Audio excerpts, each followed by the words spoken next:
На еден ден пред да се гласа буџетот на општина Тетово за 2022 година, тетовскиот градоначалник Билјан Касами ги повика тетовци и сите заинтересирани на јавна расправа, да ги искажат своите забелешки и предлози.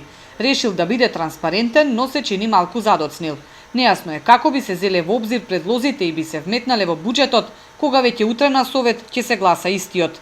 Инаку на дебатата речи си и да немаше граѓани, само представници на некои издруженија, останато вработени во општината. Тетовци велат дека е задоцнет потек, но би биле задоволни некој предлог да се вметне барем со ребаланс на буџетот. Пред се надеваат дека ова е искрено, а не само замајување на народот, дека е важен фактор за локалните власти. Само се надевам дека ќе ги прифатат некои добри предлози и дека ќе ги имплементират, не само вака да биде супервизорно, дека ги слушаме граѓаните, како што било до сега, значи со другата администрација, на други методи, не на ваква као на јавна дебата. Право да ви кажем, можда е мачкање очи, ама може и вистина.